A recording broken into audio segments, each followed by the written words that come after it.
There was a slight mistake on the title, which is my fault of this year. I wrote concise tefillah, it's supposed to be precise tefillah. But that was my mistake, wasn't that the typo, it was my fault. But I would like to discuss what? It's my fault. No, after I looked at it, I said that's not what I said that is what I said, but that's not what I meant. I said one thing and I meant something else. What? Too many things on the page already, that's all. All right. The subject I'd like to discuss is a fascinating subject in tefillah, and probably you could give 5 shiurim on what I'm talking about. I believe this is a new subject for most people, and it needs to be explained. Rashi in this week's parsha tells us something fascinating. The Canaani came to fight with Yisrael, with Klal Yisrael, and they made a war, and Klal Yisrael made a neder that if they win their war against their enemy. Now, when they said they win the war against their enemy, they said as follows: "Ida Yisrael neder Hashem le'imparma. Inosan titen es ha'om hazeh biyadi. HaKadosh Baruch Hu will give me this nation in my hand, and I'll win this war with this nation." Now, that's quite odd. Why didn't he mention the name of the nation? This nation. We're fighting right now against the Palestinians. Say, if HaKadosh Baruch Hu lets us win the war against this nation, what would you say? Against the Palestinians. So Chazal are bothered by this abnormal expression. And Chazal tell us something amazing. The people were Amalekim, dressed up like Canaanim, and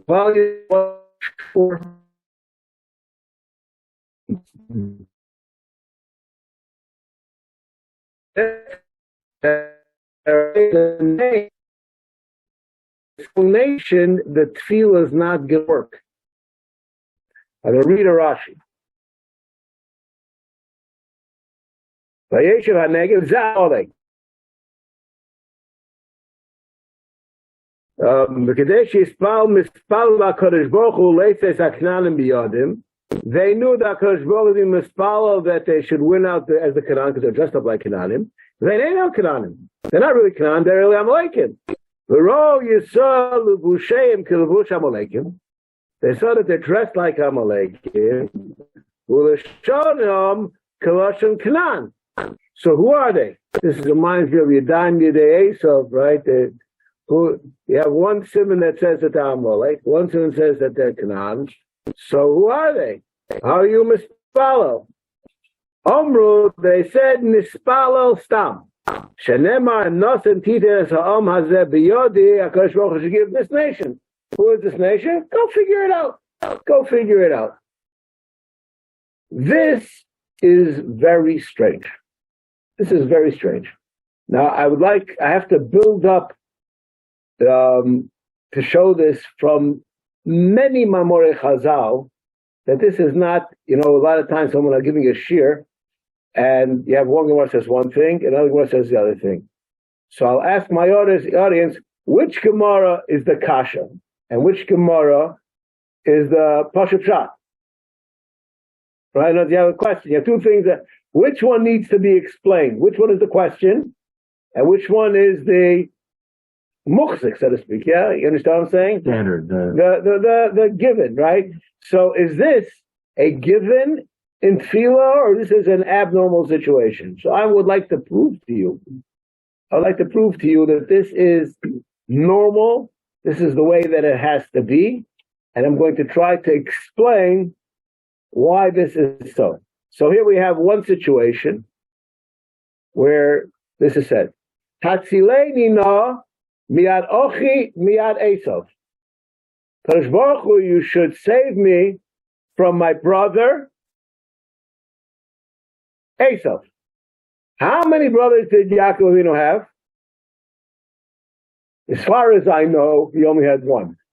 As far as he knew, he only had one. So the Zohar asks, why did he say miyad Achim miyad Esav? So it should be concise. Precise, right? Concise and precise. It's exactly clear what you're talking about, and that is a necessary element in tefillah. Now, I don't really like to do this kind of what we call chabura style, but the subject of tefillah is very central in Yiddishkeit, and unfortunately, it's not even abused. Right? It's not even abused. It's just like we just daven because we daven, and we don't give it much thought. So at the beginning of Eschanan, there is a Orach Chaim HaKadosh, which says this concept, and I'm going to give a few more examples of this concept. But this Orach Chaim,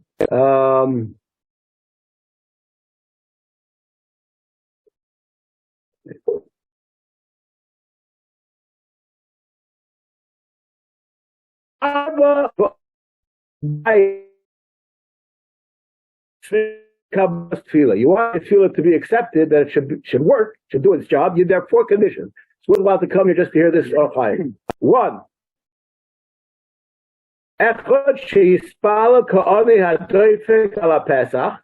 You should ask like a poor man who is asking for a handout. You have to come with achno, with anova, that you're asking HaKadosh Baruch Hu to give you something in our Beis, sheyivakesh mimekor harachamim. You have to ask, you have to address HaKadosh Baruch Hu in the right venue. HaKadosh Baruch Hu should have rachmanis on you. Gimel, zman hatfilo. You have to daven at the time which is appropriate. It says, Ani silosi l'cha Hashem eisotzon. It has to be at the time. Dalid, this is why we're here. Shetiya tfilosoi mufureshes. The tefillah should be mufurish, explicit, specific. Right? This is. I'm not sure exactly what the word.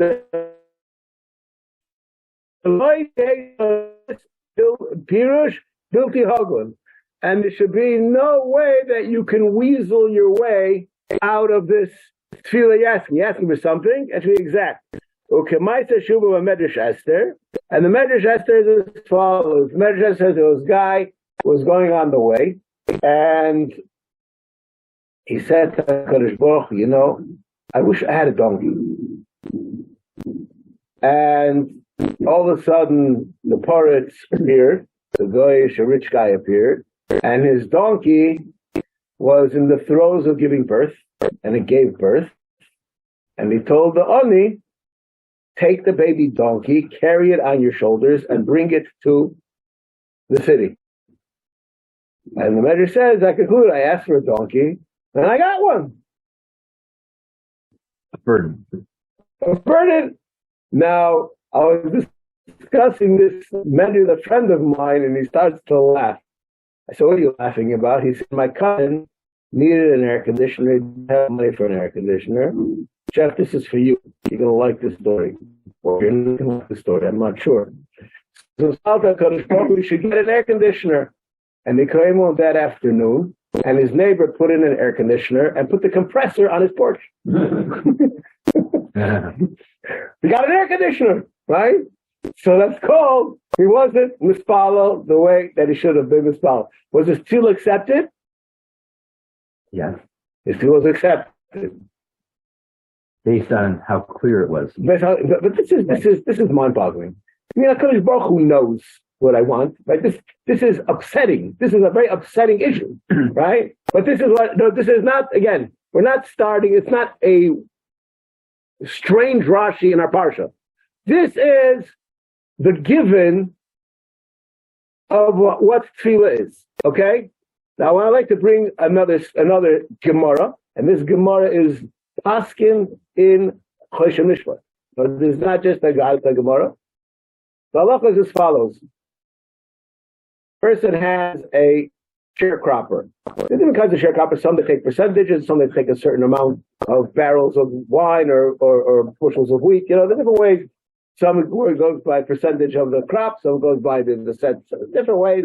But one of the cases the Gemara has, which is an amazing case, the person made such a deal, and then the whole city, there was something happened to the whole city. So then the question, who loses out? Does the Kisher lose out? It says that this is everybody's fault. It's like oinus, it's not my oinus.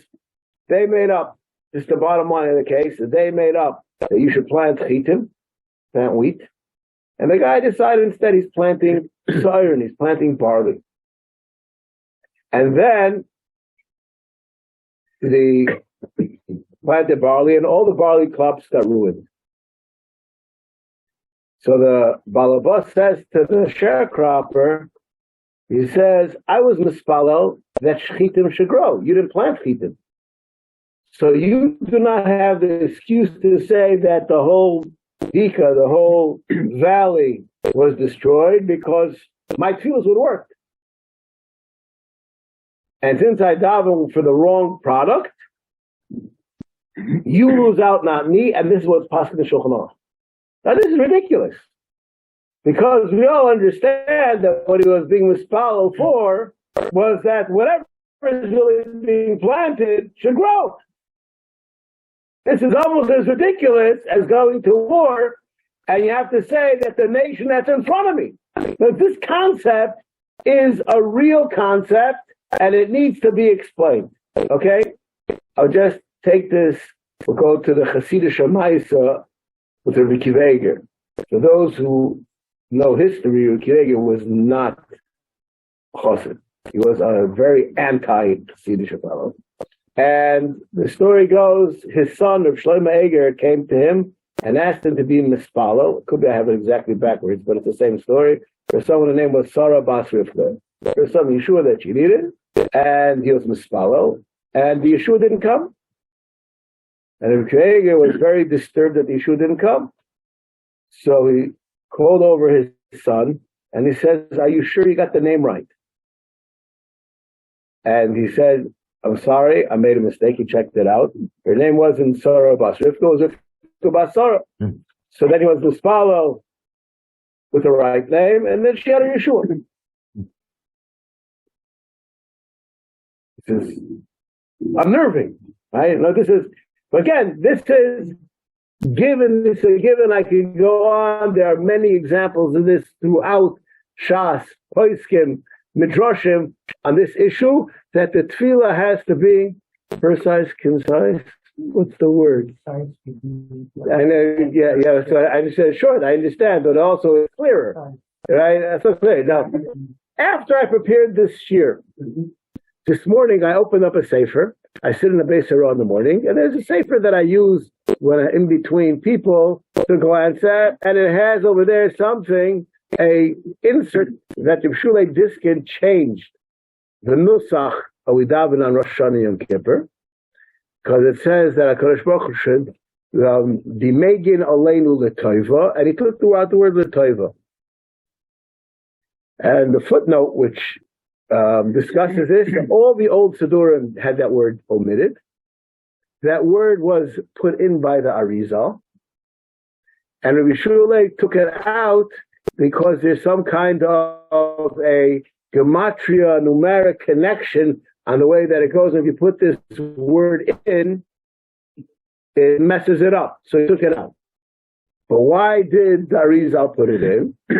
Because the Arizal felt it wasn't clear enough. Now, I'll give you an example of this. I didn't check this out, but I'm sure in Nusach Sfard, which Nusach Sfard really is, a lot of it is based on Arizal. Ashkenazis say the famous Chaim, and see them, they say Chaim Tovim. Hello? What kind of Chaim are you asking for? It's this idea. But that's the Sfar which follows the Arizal. The Arizal is the one who's very concerned about this idea, which is based on Isaiah in many places, that your tefillah should be as precise as it could be. And if it's not as precise as it could be, it loses its effectiveness. And this is a mechanism of the way tefillah works. Okay?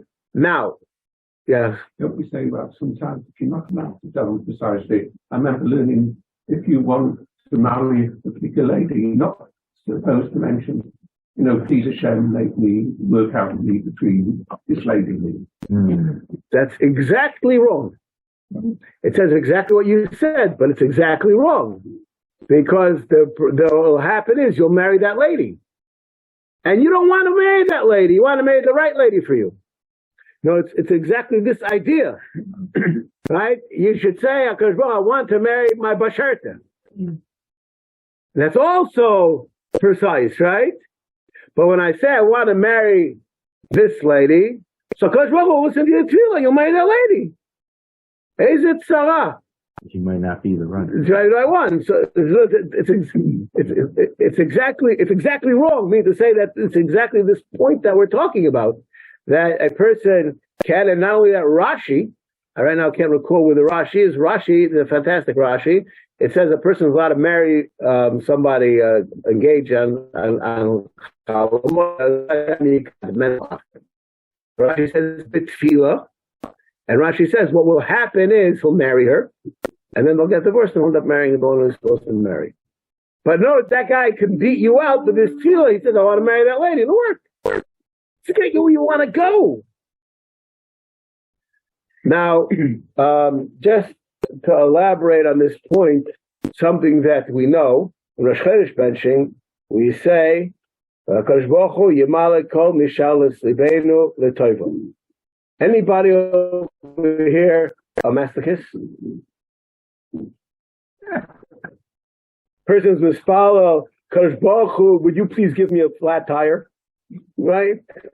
I don't recall ever hearing anybody asking about tefillah, right? So what does it mean? What does that mean?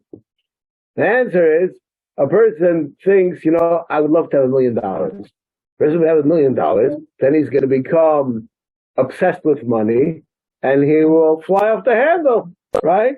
So get the Midas disease, right? So is that good? So in the Kosh Baruch Hu, we say, and the ones that are not l'toiva, that was a we perceive that are in the etzem l'toiva, they should be discounted.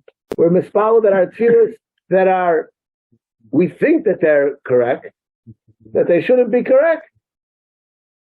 How many people that mispalo they should catch their plane, and then that plane is blown up? We have thousands of these stories, right?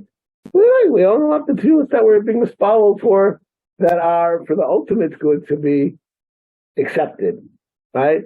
So this is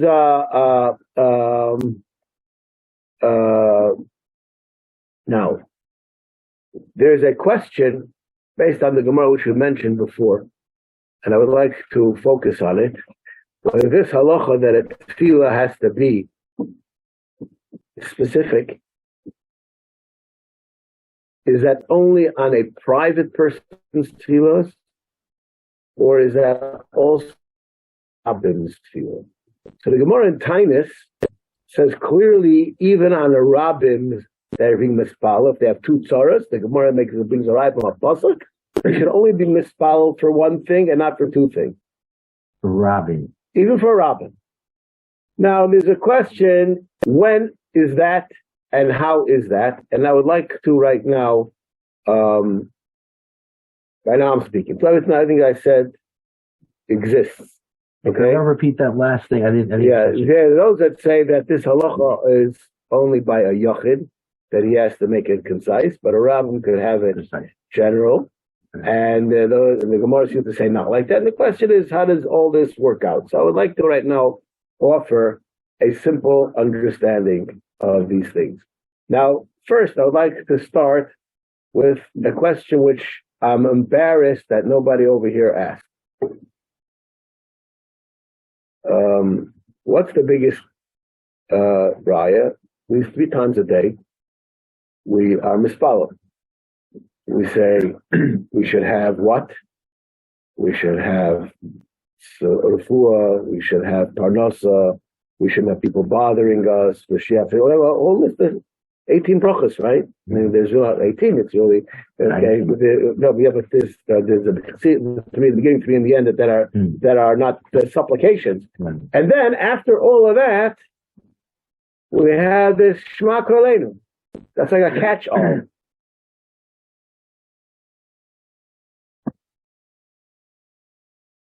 Now, the Mishnah Brura, in the same simon, quotes a person's tefillah should be concise, and a person can make a general tefillah. Now, when a person, this halacha l'maisa, a person wants to add in, he has a specific need. Where should he add in it? So there are 3 different options in the bracha that's related to that topic. Now, let's say he has a parnasa issue, he should say it in Baruch Aleinu. He could say it in Shema Kolenu, and he could say it also after Elokai Nitzon. And this is discussed in the Poskim when it should be said, how it should be said, and has much to do with what we're talking about over here. There's a mechanism, the way that tefillah works. When I ask for something generally, and I would like to right now share with you something that I do as an act of chinuch. I don't know why, but people sometimes bring their children to me that I should give them a bracha. So, as I learned from our Shiva, somebody asked you a favor. The Gemara says even a bracha of a goy can help some, at least a Jew. So a bracha can't be that bad. Okay? So somebody asked you for a bracha, so I'll give them a bracha. So the little kid comes to me, and the father says he wants a bracha. What do I say to the kid? What do you want a bracha for? What kind of bracha do you want? And usually the kid starts to squirm. So this was what I bought into, you know what I mean? I came and I thought this nice rabbi is going to give me a bracha. A piece of candy. A piece of candy, right? Whatever. Then we go to Lev, he'll supply the candy for the situation, right? But I don't do that. You're striving for something, and you want a bracha to help you get there. What do you want? And it makes the kid very uneasy. And I don't do this because I'm a sadist. There's a lesson that I'm trying to say. I said, I'm going to give you a bracha. What do you want? Them usually, there's some options. I'll give them options, and usually their eyes light up at one thing that they connect to more than something else. And I'll give a bracha in that issue. Why? Because how meaningful is it when you know generally? How meaningful is it? Not that meaningful. It's not very specific. Let's use an example. When you go to somebody's house and the food is very tasty, so say to the Balas Abayis, thank you very much, the food was wonderful. What about if you say the fish tasted good, the soup reminds you of my grandmother's, and the chicken, right? It's a mashwaka, right? She knows you know for sure, right? But no, the fact that you go into pratis and you speak about each thing individually, it has more meaning. It has more meaning. When you ask for something in general, it's lacking. You want to ask something for Kadosh Baruch Hu, you want to ask it precisely. And otherwise, you're not really taking it serious. Now, I'd like to go to the Rabbin. In the Rabbin, everything is necessary. There's one guy needs refuah, one guy needs parnasa, one guy needs shalom. Out there in the world, each thing is mentioned by saying it in general. Because in the Rabbin, that's how you incorporate all the particulars. So it's not lacking in the way the person is projecting the needs to HaKadosh Baruch Hu. The Gemara, which speaks about a Rabbim asking one thing or two things, is talking about when the Rabbim has one or two tzoros, if the Rabbim is asking for no tzoros. Where's the nafkamina? Before somebody wrote an essay on the following question. often, and I'm not saying what to do, but I would like to bring it to your attention, the seriousness of tefillah. There's tefillah that we have tefillah 3 times a day. Then a person's going to Maron, okay? Oh, you're going to Maron, could you please put in a kiddush for me? Could you also daven for me? I'm going to Maron, and I'm going to daven for X. Perhaps I shouldn't daven for anything else. You want that tefillah to be delineated by the Kodesh Baruch Hu, that that's what you need. Perhaps you should only be mispal for that thing. Because when you're asking for everything, so it's called in English a jack of all trades and a master of none. So nothing serious. I came here for a certain purpose. Don't change the subject. Don't water it down. Water it down with while I'm here. You're going to the king, and the king says, what would you like? And you pull out an Excel sheet. It's not going to work. That's for one thing. There's a relationship in tefillah. And the which I like to drive home is exactly how you present the tefillah, how clear, precise, and when I would use the word with derech eretz, the tefillah is, will how answer will be. And this is the lesson which in part learned from this parsha. Even when you're saying about somebody, you have to say, and HaKadosh Baruch Hu knows, and you know, if there's a way to make it clear, you should make it clear. Now, is in a situation, which I'll just leave this as a question. Gemara says that if you be mispalel for a choila, you have to mention his name. I always wondered, why do you have to know his name? No. We just answer that question. It says if you're standing in front of the choila, then you don't have to. Why? Because it doesn't have to be clear with words. It's only to be clear with the situation. Muhammad is different than that. I'll just leave it with that Muhammad is not the same thing. And that's why over here, the Beis said Ha'am Hazeh instead of saying the Kananim or the Amalekim.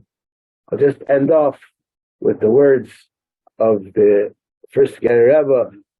He said, why didn't they fake it and get dressed like Kananim too? It's because if you dress like a Kanani and you talk like a Kanani, you are a Kanani. There's no more costume.